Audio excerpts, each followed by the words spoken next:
Clouds of dirt trailed behind the 2001 Toyota Tacoma. Anxious, excited air filled the cab of the beat-up truck. After the year that my wife and I have had, we'd been anticipating getting a fresh start. Like a game of Tetris, I had managed to pack all of our belongings into the bed of our truck. Of course, we were severely lacking furniture, due to living in a cramped Chicago apartment prior to now. I majored in creative writing at DePaul University. I was longing to get out of the city and live in a rural town, like the one I'd grown up in. I was hoping that the change of scenery would inspire me as it does most striving writers. My wife Hannah is a customer service representative, and she conducts her business over the phone and through the internet. We both wanted a change of pace, and we decided that moving would be an interesting idea. It took months of searching, but alas, we had found the perfect place. My wife and I loaded up the truck and hopped onto Lake Street. We headed west, leaving early enough to escape the morning traffic. Most people who don't live in Chicago or even Illinois don't understand that we have vast farmlands and wildlife mere miles from the hustle and bustle of the city. Our new home was a one-story ranch near the Edwards River in Mercer County, Illinois. Main roads could only take us so far. We soon found ourselves on unpaved, untreated, raw dirt roads. Trees and wildlife littered the path as we trekked to find our new home.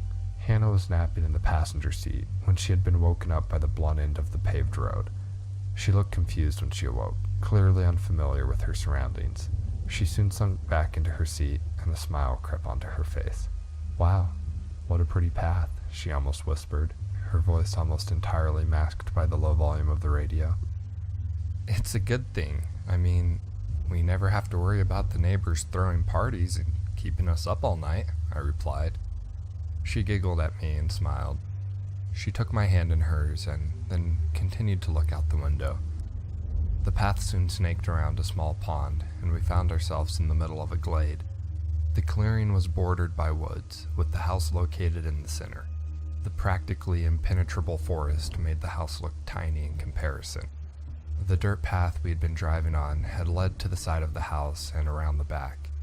Instead of seeing the path to its end, I parked 20 feet from the front entrance. The house looked like a projection of my car. Old, run down, but gets the job done nevertheless. The front door was directly in the center of the house, with windows spaced evenly on both sides. Old brown siding, topped with a dilapidated black shingled roof, gave the home a slightly ominous look. I unlocked the doors as we unlaced our fingers and got out of the truck. I walked around to Hannah's side, and we both stood there silently observing the place. This is where we were going to be spending the rest of our days. Well, it's not the prettiest thing I've seen, but it's got character, you know? We could always go into town, buy some new paint, and touch up the outside. And once we save up enough money, we could have someone reshingle the roof. I, for one, can't wait to start planting my garden," she added, breaking the thick silence. I took it all in for another moment, imagining what Hannah had said. The garden out back, the potential of children running around the yard, maybe even throwing a ball with our future family dog. A smile formed proudly on my face. "It's perfect," I finally said. Hannah turned to me, mirroring my glee. We unpacked and moved our belongings into the house. The home was small, only 3 bedrooms and 1 bathroom all along the back wall. Through the entrance of the house, there was a giant main room. It consisted of a kitchen, a living room, and a dining room, all assigned to that open area. We turned the extra rooms into offices for work, one for me and one for Hannah. Although, we wouldn't be able to use these offices until the following Wednesday. That's when the Comcast people were supposed to venture out to our estate and set up the internet and landline. That meant Hannah and I were taking a much-needed hiatus from our jobs. We decided to take a trip into town and try to get an understanding of the surroundings that we now lived in. So we headed back down the dirt path and deserted road and found ourselves in a small town that had a main street with small shops all along it. We continued to take the main street for some time and tried to identify restaurants that we would potentially eat at. Dell's Diner was one of the first establishments that we came across. After not eating for the entirety of the drive, Hannah and I were famished. We walked into this small, very cozy diner where we were greeted by a middle-aged woman. She had wrinkles around her hard, dark eyes, and she wore a red polo, khakis, and a pink and red striped apron to top it off. The name tag pinned on her upper left chest read Bianca. Just 2? Yes, ma'am, I responded. Follow me, she said indifferently. Bianca grabbed 2 menus and slowly made her way down the path with the booths and tables lining the edges. Suddenly, she stopped and turned towards us. She stuck her arm out and pointed to the booth to her right. She placed the menus on the table. Hannah took the initiative and scooted into the side furthest away from the tired-looking waitress. I slid into the seat next to Hannah. We settled into our seats and turned our focus back to Bianca. She reached her hand into the pocket of her apron and pulled out a pad of paper and a pen. "Are you two just driving through?" she asked. "No, we're actually moving in. We bought the house on the outskirts of the town near Edwards River," Hannah responded. Bianca turned her attention to my wife, surprise obvious on her face. She looked puzzled, as if she was trying to decide whether or not to inform us of something. Hannah and I shared questioning glances with each other, the entire diner filled with an awkward silence. It felt like this verbal agreement to remain in silence lasted a lifetime, when it was probably just 30 seconds. "So, you are the folk that bought Jorge Peterson's house." What should have been a dry, emotionless statement was filled with emotion. She said this as though she was pitying us. My wife picked up on it just as soon as I did, and a pit started to form in the bottom of my stomach. "Is that not a good thing?" Hannah challenged. "Oh, that's right. I'm sorry. You two aren't from my neck of the woods," the waitress said, while she put the pad of paper and pen on the table. "Well, Mr. Peterson was a very nice guy. He'd come to this diner after his hunting trips and would always get the same old thing." She said this almost reminiscing, trying hard to picture the man, a scene she had become accustomed to. Well, one day his brother decided to surprise him and his sister-in-law, but when he arrived at the house, it was abandoned.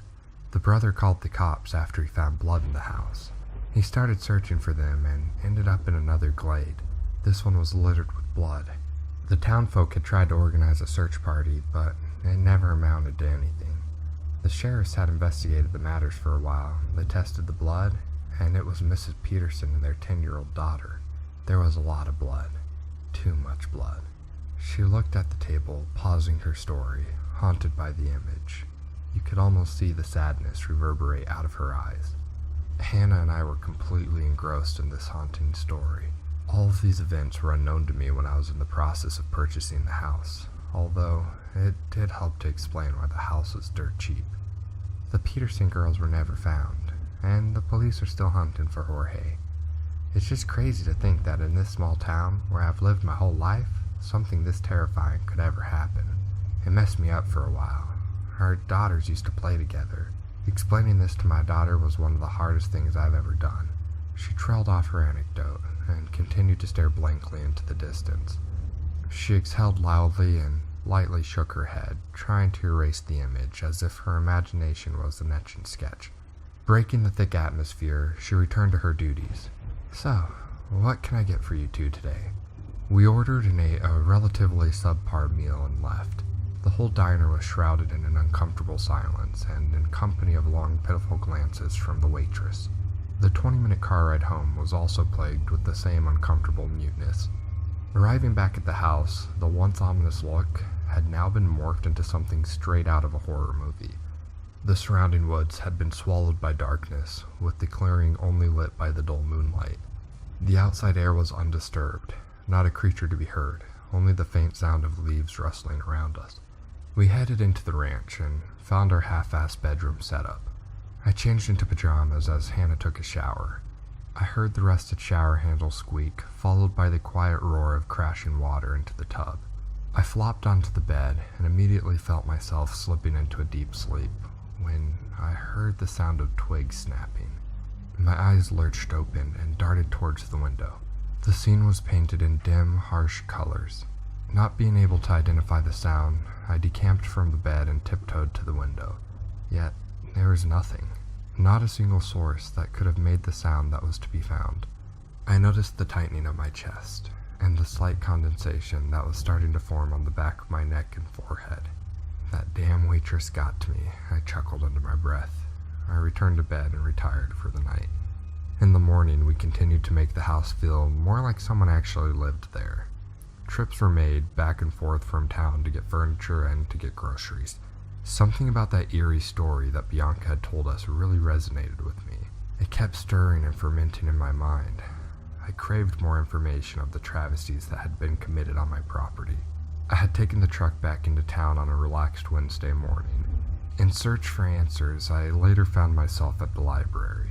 I went to the public computers that were placed in the back of the building, and I began my search. At first, there was very little that I could find, until I stumbled across a particular article. The article provided me with the information that I was seeking. It read, Jorge Peterson and his wife Deborah had been living in that ranch with their daughter Noelle.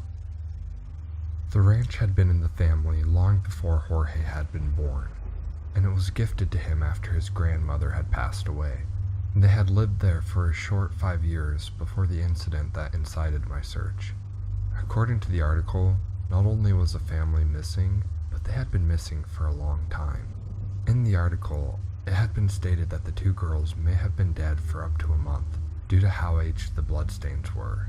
A cold chill spread throughout my body when I read the next passage.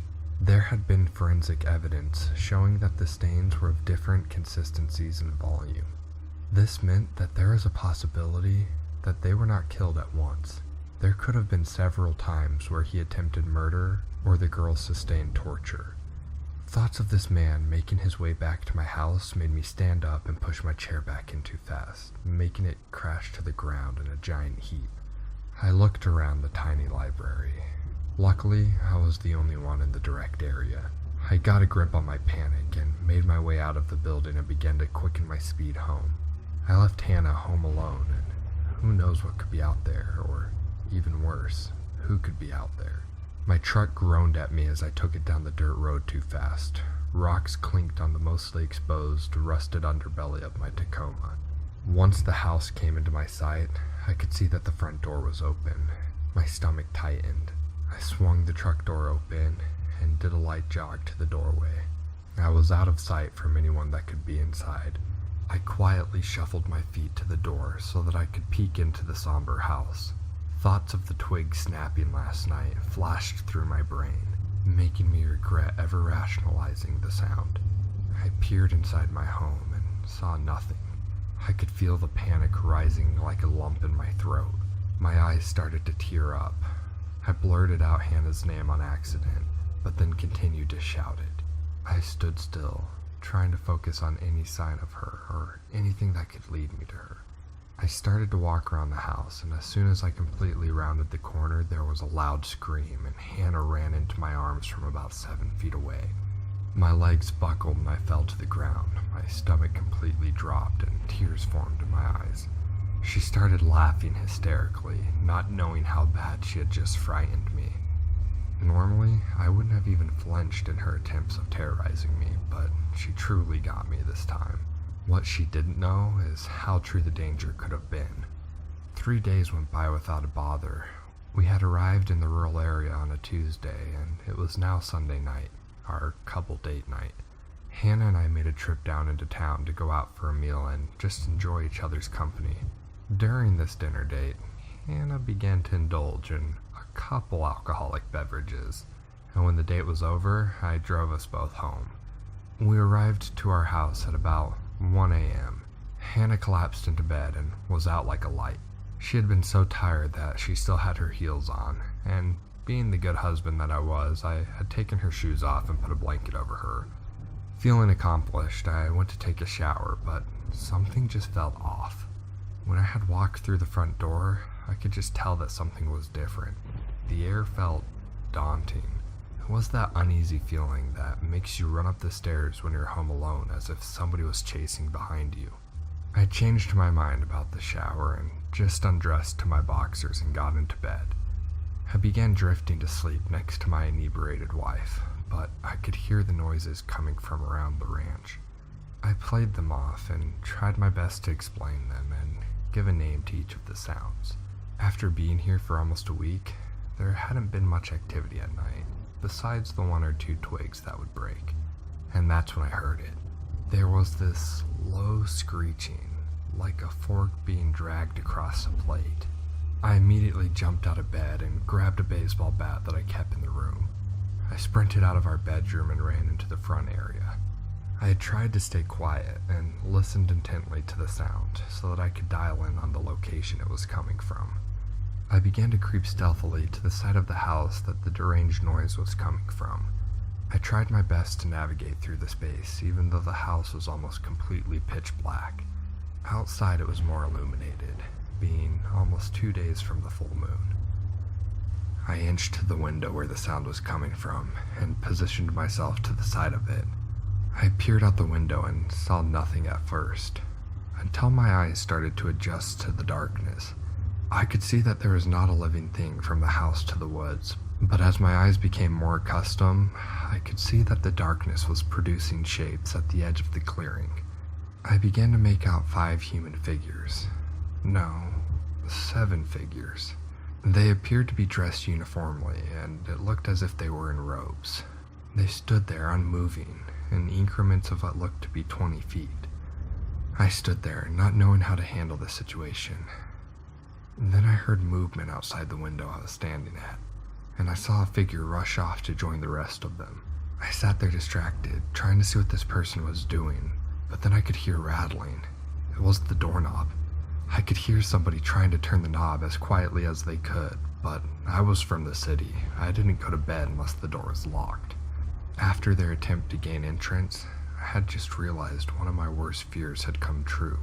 Someone was out there, in the woods, and they were after us.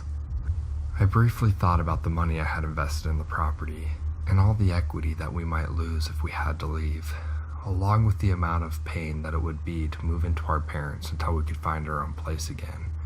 I was snapped back into my fear when I thought of Hannah completely passed out in our bed and not in any condition to defend herself.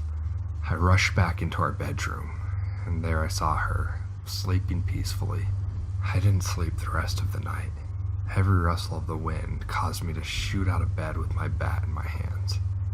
One time during the night, I could even hear that screeching again, but I didn't leave my wife's side. Then there was more movement. I turned my head to look out the window. My heart leaped as I saw a man staring back at me. The man seemed to be in his 40s. He had minor wrinkles that had formed around his mouth and deep bags that were under his eyes. Although his eyes were cloaked in the shadow of his hood, I could feel his hate burning a hole in me. I sat there, unmoving, as he turned and sauntered back into the forest. The all-encompassing dread had overwhelmed me, and I was unable to move even if I had tried. The human figures were still out there in the woods. Now I was truly frightened, due to the fact that they knew which room we slept in. There was no one for us to call, and we had no internet and no landline until Comcast came on the Wednesday. Relief flooded over me once I saw the darkness of the woods recede and become replaced by daylight.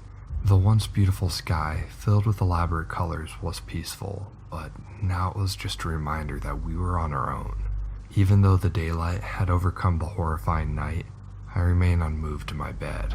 My hands still clutched to the bat, and my eyes focused on the ceiling. What have I done? I thought to myself. Instead of staying in the city with our friends, I thought it would be a great idea to move somewhere more kid-friendly and look at where we were now. Self-loathing and anger flooded me, but was soon disbanded by the sound of Hannah stirring in her sleep. She looked so peaceful, ignorant to the events that had just taken place that night. She rolled onto her side so that she was facing me. My eyes landed onto her pretty face. Her blonde hair was disorganized and spread wildly onto the pillow beneath her head. The blanket only went up to her waist, exposing her dress from last night.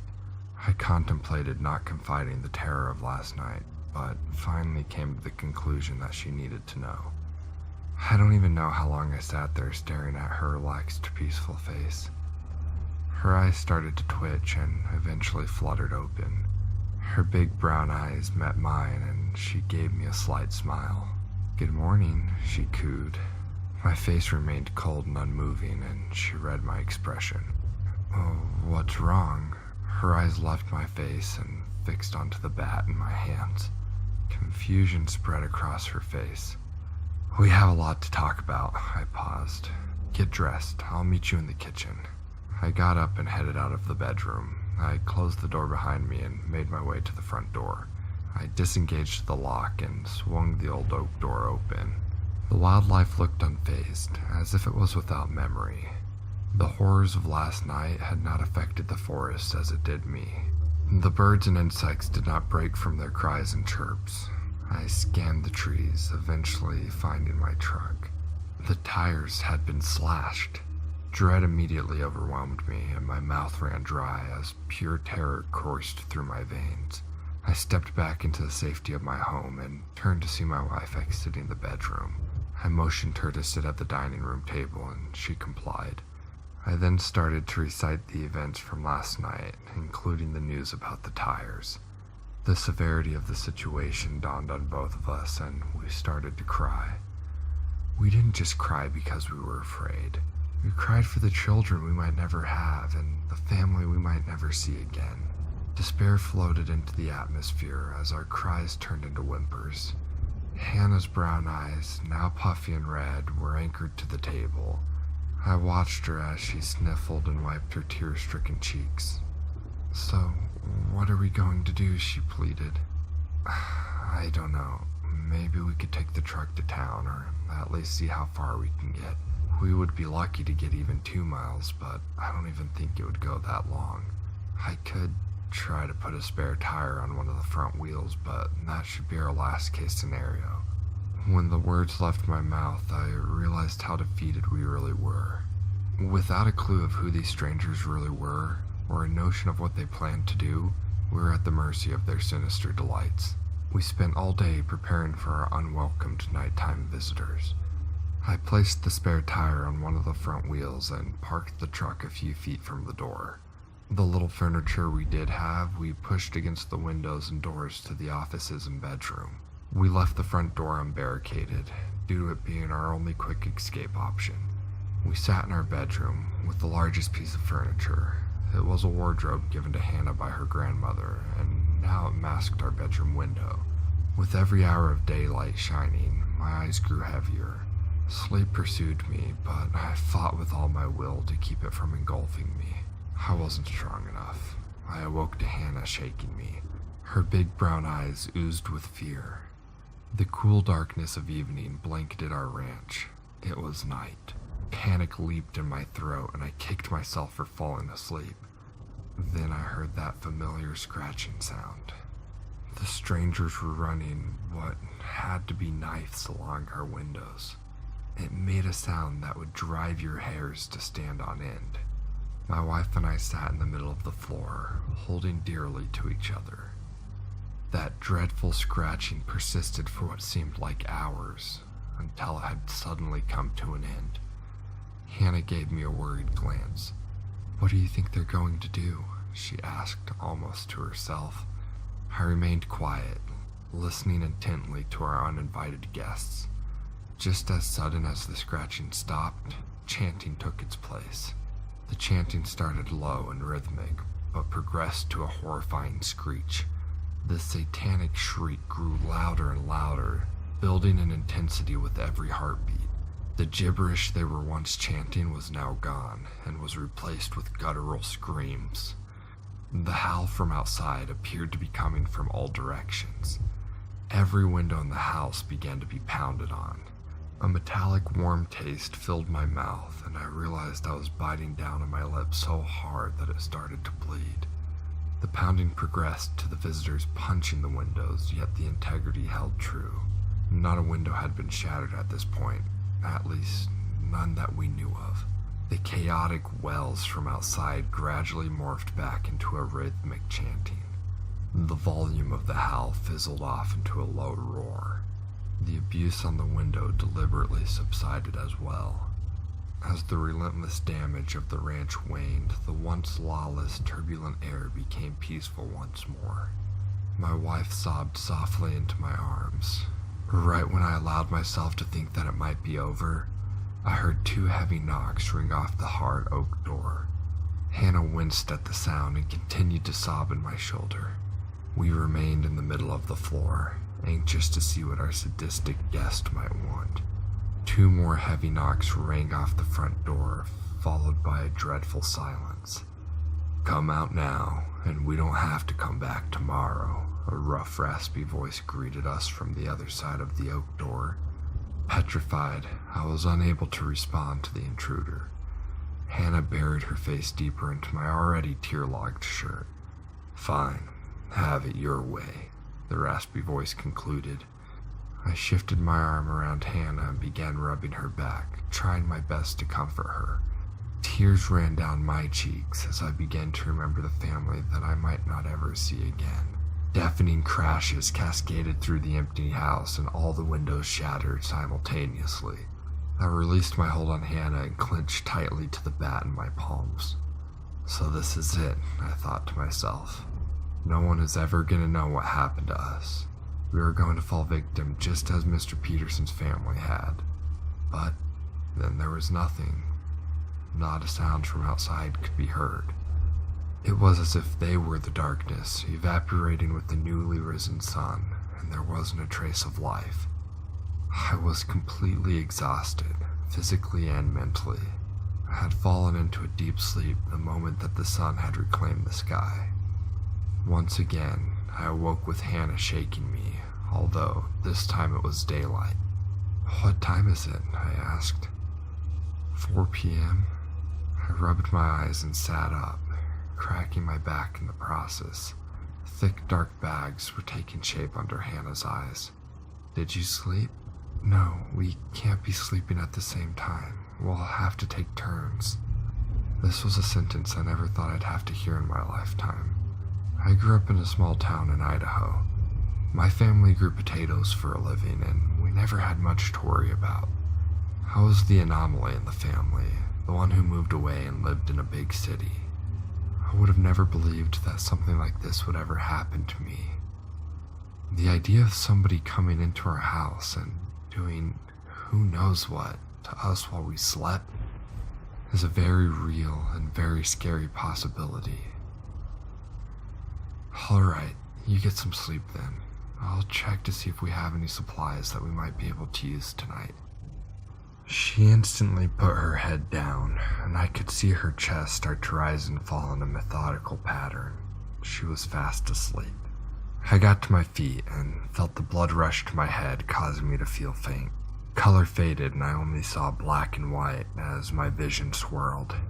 I stood there trying to regain my balance while the color slowly returned and I didn't feel dizzy any longer. I staggered to the oak door and disengaged the lock. A lump formed in my throat as heat spread on my face. I gave the door a pull and it swung open, whining and creaking the entire time. A bright flash from the center of the oak door caught my eyes. One of our visitors had embedded a hunting knife in the dead center of the door. I yanked the knife out and quickly tossed it inside the house. I took a cautious step outside, sealing the door behind me. I could see the grass disturbed around the perimeter of the ranch, as if a herd of cattle had grazed on the field. Deep scratch marks had been etched into the siding of the house. Anxiety took complete hold of me and I dashed back inside. I triple-checked that I had employed the lock on my arrival into the house. Pure dread manifested within me as I envisioned the night to come. I was grateful for the gift that they had embedded into my door, but terrified of the implication. I pondered the meaning of it. Did they want us to protect ourselves, or were they just leaving us a message? A hopeful thought popped into my mind. We only needed to make it until the Comcast employees arrived to set up the internet and landline. All we had to do was survive the night, and then we'd be free from this nightmare. We only have to survive the night, I thought to myself. I took my place next to my wife on the ground, and I lost myself in thought. I sat there wishing for the sun not to set, but I could see the pink and orange light fill the sky. I looked longingly at my sleeping wife. Her face was so soft and beautiful, like the first day we had got here. I exhaled loudly, and my heart began to pick up its pace. I stirred my wife awake, and we moved out of the bedroom and into the open area. We sat in the dead center of the room. I began to unscrew the doorknob and flipped it so that the lock was facing us. Once I finished the busy work, I locked the door and sat next to Hannah. Darkness began to slowly shroud our yard. Soon the trees exchanged their tranquil vibe for a dark, omniscient anguish. Still weary after emerging from her stupor, Hannah asked where the knife had come from. "It was a gift from our neighbors," I said, and began to laugh at this dark, tortured joke. Hannah joined me, only laughing to keep from crying. We remained huddled in the middle of the room and faced ourselves to the front door. "We just need to make it through the night. Then in the morning the Comcast people should be here and we can leave with them," I said, trying to reassure myself. And that's when the faint sound of chanting could be heard. Dread lurched deep from within me. I could feel the blood pump anxiously through my veins. The chanting grew louder and closer to the ranch with every passing second. Whooping and shouting broke the methodical rhythm as the chant began to morph into chaotic screaming. The obnoxious screaming came to a halt as it reached the perimeter of our house. A dreadful silence settled in the air, only breaking to the sound of 2 heavy knocks. "What do you want?" my voice cracked as I yelled at the intruders. My wife clutched my waist tight, her head buried deep in my shoulder once again. There was no response to my question, just an eerie stillness. "You," the man said, with a raspy voice. My wife hyperventilated as my eyes began to flood and my mouth ran dry. The doorknob rattled as the solicitor once more tried to gain entrance. Bangs and crashes resonated throughout the house. The vibrations could be felt from where we were sitting. There was no doubt in my mind that whomever was outside had found their way past one of our barricaded windows. My wife's once gorgeous eyes widened to an extreme amount, staring intently at the entrance of our bedroom. The door began to shake as someone from the other side attempted to break it off its hinges. I handed the hunting knife to my wife, and she clutched it as if her life depended on it, and it very well might. I rose my baseball bat in preparation to strike, but then the door ceased to jerk. A metallic clinking sound could be heard from behind us. I swung around and I saw the lock disengage. They were distracting us. I rushed to the door, but my attempt was fruitless. It violently swung open and 2 men outfitted in dark red robes rushed inside our home. I didn't even think. I swung the bat with all my might and it connected with the first man's head. An appalling snap and cling resonated after the hit. A spray of red liquid splattered across my clothes and face. I watched as the man fell like a load of bricks onto the wooden floor. A dark, starchy liquid started to form a puddle around him. Harrowing excitement coursed through my icy blood. I swung my bat at the second intruder as he darted towards me, and another strike found its target. The spray of gore found my face and clothes once more. Before he could even hit the ground, I clutched tightly to my wife's hand and we scrambled towards my Toyota Tacoma. I swung my driver's side door open and threw her inside. I heard the sound of footsteps approaching us as I secured myself in the vehicle. I put my key in the ignition and turned. To my amazement, the truck gurgled to life instantly and I slammed my foot to the ground. The truck jerked forward and began to pick up speed. Contrary to my previous assessment, the flattened tires handled far better than I could have ever imagined. I held the pedal to the floor and set us on track towards town. Right as we neared the entry of the woods, 3 men dressed in crimson robes leaped from a bush, causing me to swerve to avoid them. This sudden swerve took us off the main path onto a forgotten path that had not been maintained.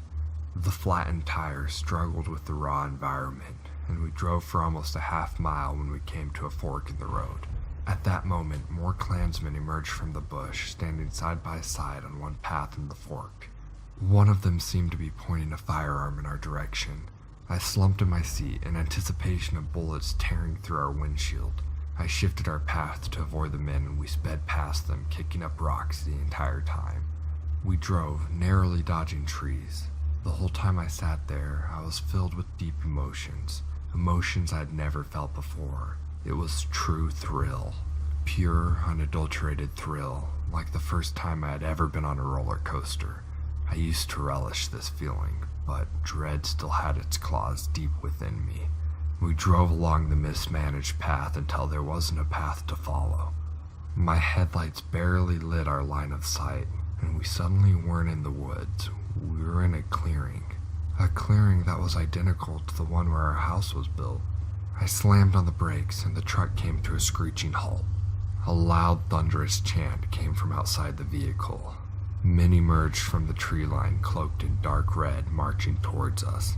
There had to be like 20 of them, all closing in on us. The men in the road were leading us here, I thought to myself. This is the clearing where the Peterson women were found, I announced. I looked to Hannah, and she was shaking and sobbing uncontrollably. I stiffened in my seat and unlocked the door. I clenched the handle and pushed it open. Hannah screamed at me hysterically and begged me to get in the car, but I allowed myself to slip from the seat and my feet found the earth. I walked to greet the man sauntering towards us. All the men stopped moving except for one cloaked cultist that continued to get closer to me. I presumed this to be their leader, and he continued until he was in talking range. He was a stern-looking man. His mouth was rigid and his skin was dark. Thin wrinkles were present surrounding his mouth. Without a doubt in my mind, I knew that this was the hooded man I saw outside my window. A smirk formed on his face, and I felt him glare at me. "How are you enjoying the new home?" he asked in the same raspy voice that was outside our door. "Well, it was fine until you guys showed up," I exhaled quickly in the form of a laugh. His smile slowly faded. "Whether you allow us or not, we are going to sacrifice your wife. She is needed." He said the last line with great gusto, as if it would convince me. The feelings from before stirred in the pit of my stomach. Before I could respond, cloaked men rushed the truck and hauled Hannah away, kicking and screaming. While I was distracted watching her, men rushed me and forced me to my knees. They held tightly to my arms, preventing me from escaping. They then carried her to the presumed leader. The men dropped her to the ground and they began kicking her violently. She soon was left without any strength to fight back. I squirmed, trying to free myself, but to no avail. The presumed leader conjured a knife from his robes. "Wait!" I screamed at the man. He returned his attention to me, that hard, emotionless face staring in my direction. That stirring of thrill began to build once again. These emotions had a trigger, and the trigger was violence. Before contemplating the repercussions, I responded in the hope to rediscover this overpowering emotion. "Let me do it," I said, as thrills swirled in my stomach with warmth allowing the excited rush to conduit through me. The leader smiled, a genuine smile, as if his children had come home to visit him. He nodded a slow and careful nod, making sure his identity was concealed the whole time. The cultist suppressing me released me and I was free to move about. I slowly pulled myself up to my feet. The leader flipped the knife in his hands, exposing the handle to me. I took the blade from his grasp and took a step back. Tears filled my eyes and poured down my cheeks as I prepared for my next action. I slowly lifted the knife into the air and plunged it deep into Hannah's chest. She screamed and howled as dark crimson blood oozed from the wound. All sadness and despair left my body as thrill manifested within me. I looked to the leader as his hands rose to his hood. He slowly pushed it off, revealing his face. "Welcome to the Brotherhood," Jorge Peterson said with a smug grin on his wrinkled face. A man to my left handed me robes and a frenzied passion took hold of me. The feeling of acceptance that once eluded me was now all that I felt. More tears leaked from my eyes, tears of happiness and joy. The only thing I could say to my new family was, "When do we start?" Hey guys, it's Mort here, and thank you so much for listening. This story was written by Ben B, one of our amazing subscribers, and narrated by the incredibly talented Modern Scary Stories. So, I would like to extend a huge thank you to both of these incredible artists for their hard work in this video, which, if you enjoyed, you should definitely show your love by hitting that thumbs up button. Modern Scary Stories is just starting out his channel and has a fantastic narrating voice. Why not check out his channel using the link on screen now? But anyway, for now guys, I'm gonna sign off. Stay awesome, and I'll see you in the next one.